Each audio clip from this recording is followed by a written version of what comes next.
প্রথম প্রশ্ন থাকবে, জানা ব্যক্তি যারা জ্ঞানী গুণী একজন ব্যক্তি, নবী ছিলেন এদের ধর্ম, কিন্তু তানার এদের হিসেব সহজ। বিবি ছিলেন কাফের। একজন নবী ছিলেন, তার বিবি ছিলেন দুইজন নবীর বিবি ছিলেন কাফের। হযরত লূত আলাইহিস সালাম, আর সহি না পড়লে কোরআন হযরত লূত আলাইহিস সালাম, আর আপনার হযরত মুসা আলাইহিস সালাম হলো না, ওনার স্ত্রী মালিক না, ওনার মুসা আলাইহিস সালামের ইয়াকা না'বুদু ওয়া ইয়াকা নাস্তাঈন। নূহ আলাইহিস সালাম, স্ত্রী। নূহ আলাইহিস সালাম।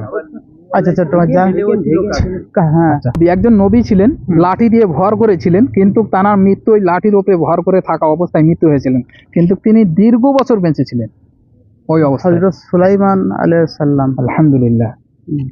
আপনার জন্য কোরআনের সবচেয়ে বড় সূরার নাম কি? কোরআনের সবচেয়ে বড় সূরা সূরা আল বাকারা। আলহামদুলিল্লাহ। আচ্ছা, সূরা কাউসারটা শোনাতে হবে। আউযুবিল্লাহি মিনাশ শাইতানির রাজিম, বিসমিল্লাহির রহমানির রহিম।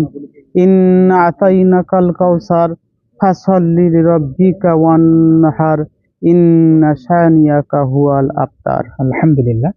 আবতার হবে না, আবতার হবে। আবতার। আচ্ছা, নামাজ